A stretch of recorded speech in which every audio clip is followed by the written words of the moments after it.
الحمد لله رب العالمين والصلاة والسلام على سيدنا محمد الأمين وعلى آله وصحبه ومن تبعهم بإحسان إلى يوم الدين. يقول المؤلف رحمه الله: ومن صفات الله تعالى الكلام. ذكرنا البارحة شيئا عن هذه الصفة. On a parlé hier un peu au sujet de l'attribut de la parole. الكلام صفة قائمة بذات الله. La parole de Dieu, c'est un attribut qui n'a ni commencement ni fin. Allah Ta'ala يحاسب يوم القيامة كما قال تعالى وهو أسرع الحاسبين. Allah Ta'ala juge les gens et questionne les gens, et il est celui qui juge par la durée la plus rapide. لأن الله يحاسب الخلائق من زمن آدم إلى آخر إنسان مع الإنس والجن كلهم في وقت قصير. وهذا يدل على أن كلام الله ليس حروف وأصوات. لو كان حروف وأصوات لاحتاج حساب إبليس لآلاف السنين. Lorsqu'on a dit qu'Allah Ta'ala juge tous les gens depuis Adam jusqu'au dernier être humain et les djinns aussi, et c'est des milliards et des milliards, et Allah Ta'ala par un très court durée les questionne tous et chacun sera questionné à son sujet. Chacun sera questionné à son sujet. Ce qu'il a fait, est-ce que tu as remercié pour telle et telle chose? Et par un court durée, ça prouve que la parole de Dieu n'est pas une langue, n'est pas composée des lettres et des voix. Parce que si c'est des lettres, une lettre après l'autre, seulement alors le jugement de Satan, ça prend des milliers d'années. Mais Allah Ta'ala jugera tous les gens par un bref durée, comme Allah Ta'ala a dit وَهُوَ أَسْرَعُ الْحَاسِبِينَ وَهُوَ أَسْرَعُ الْحَاسِبِينَ. هلا بنقول القرآن كلام الله. القرآن كلام الله. On dit القرآن la parole de Dieu.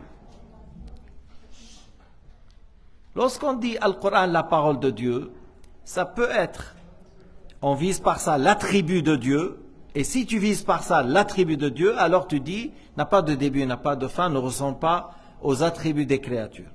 Si tu vises par Al-Qur'an, la parole révélée en arabe, quand on récite le muqri, il le récite, et que dans l'imprimerie, on imprime, et il y a les papiers, alors là, on dit ça c'est l'encre, les papiers c'est créé. Ma lecture, ta lecture, ton écriture est créée. Mais la parole de Dieu n'est pas créée. قولي فعلي مخلوق. الحرف الصوت مخلوق. الورق الحبر مخلوق. أما كلام الله الصفة القائمة بذاته فغير مخلوقة. Tandis que la parole de Dieu, l'attribut de Dieu, comme si tu dis la puissance, la volonté, lui, la vue, la parole de Dieu n'est pas créée. Et on a dit la parole d'Abu Hanifa à ce sujet, c'est très bref et très clair. ما قام بالخالق فهو غير مخلوق وما قام بالمخلوق فهو مخلوق. L'attribut qu'on attribue à Allah Ta'ala, le créateur, n'est pas créé. Et ce qu'on attribue aux créatures est une créature. Alors, la lecture de Cheikh Abdul Basit, la lecture de Cheikh Al-Minshawi, la lecture de Cheikh Fawzi, alors, c'est sa lecture, c'est sa voix, c'est ses lettres, c'est lui, ce qu'il prononce. Alors, sa lecture, on ne dit pas que ça c'est éternel. Parce que Cheikh Fawzi entièrement est créé, ça ne va pas dire sa lecture est éternelle. C'est contre la raison. C'est contre la raison saine. Alors, ce qu'on attribue aux créatures est créé, ce qu'on attribue à Allah Ta'ala n'est pas créé, l'attribut de Allah n'est pas créé, et l'attribut de Dieu n'est pas des lettres et des voix. لما نقول على اللفظ المنزل كلام الله, lorsqu'on dit pour Al-Qur'an al-Karim en arabe, on dit c'est la parole de Dieu. Oui, c'est dans le sens que c'est l'expression de la parole divine. C'est l'expression de la parole divine. هذا عبارة عن كلام الله الأزلي. مثلا شوفوا بهذيك القماش الأخضر, il y a le nom Allah sur le mur. Et au milieu là, il y a les 99 noms de Dieu, et au milieu c'est écrit Huwallahu alladhi la ilaha illahu. Alors si je vous dis, qu'est-ce qui est écrit en tissu, c'est tissé en Égypte, dans c'est pas un tableau, mais c'est comme un tableau vert, vous allez dire c'est Allah. Donc, lorsque vous faites la prière, vous adorez les tissus, vous adorez ces lettres? Pas du tout. Vous adorez Allah le Créateur. Mais ça, c'est le nom de Dieu. C'est l'expression, ça c'est le nom qui indique le nom de celui qui a créé le monde. Tu vois, alors lorsqu'on parle l'écriture dans le Coran Karim en arabe, on dit c'est l'expression de la parole divine. Il ne faut pas croire, et ça c'est un grand savant parmi les savants de l'Égypte qui s'appelle Al-Izz ibn Abd Salam. C'est ce savant qui a joué un grand rôle contre les Tatars. C'est pas Ibn Taymiyyah, c'est pas le Mujassim al-Dal al-Mushabbih المنحرف صاحب الفهم السقيم ابن تيمية الذي اشتغل شغل عظيم في حرب التتار العز بن عبد السلام. Et je vous dis après qu'est-ce qu'il a dit au sujet de la parole. Mais je vous dis qui est l'Izz ibn Abd Salam. C'est un grand savant shafi'ite. Et le roi de l'Égypte, Qutuz, il a dit à Izz ibn Abd Salam, comment je dois faire? Je dois équiper l'armée. Je dois avoir une armée. Et j'ai pas d'argent. L'Izz ibn Abd Salam, il lui a dit, tu invites tous les amirs, les princes, les riches, tu les invites à manger et tu les fermes quelque part et tu prends leur argent et tu le laisses pour eux seulement pour une année. C'est comme ça dans l'islam parce que si on ne fait pas ça, les Tatars ils vont envahir, tuer, voler, violer et ainsi de suite. Alors dans l'islam, si on n'a pas assez d'argent pour équiper, on demande aux riches qu'ils donnent tout ce qu'ils ont et on le laisse pour eux une année.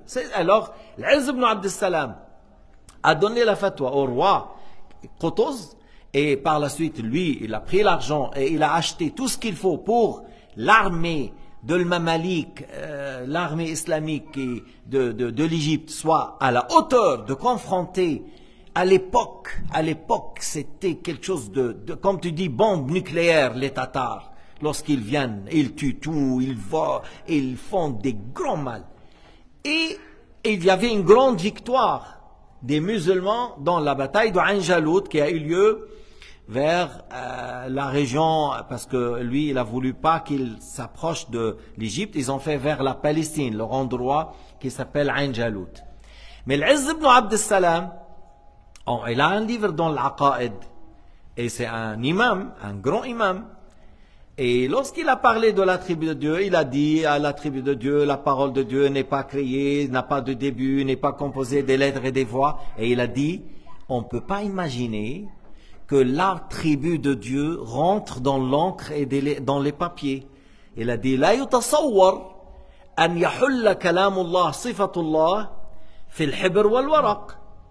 Parce que المجسمة, les anthropomorphistes, أعني الوهابيين, ils imaginent que l'encre et les papiers, c'est pas créé. Alors qu'est-ce que vous dites? Qu'est-ce que vous dites? Il y a un créateur qui n'est pas créé, un créateur qui est Allah Ta'ala, qui n'est pas créé. Toute chose à part lui est une créature. Alors le papier, c'est imprimer certaines choses en Arabie Saoudite, d'autres, yani le Mus'haf, le Coran, imprimé en Égypte, imprimé à Beyrouth, imprimé à Damas, imprimé en Inde. Alors, tu ne peux pas dire que ça c'est éternel. Alors il a dit, on ne peut pas imaginer que l'attribut de Dieu rentre dans l'encre et rentre dans les papiers, c'est pas logique. Tu sais, nous on a dit, celui qui dit que l'attribut de Dieu rentre dans le corps de Jésus, il n'est pas musulman.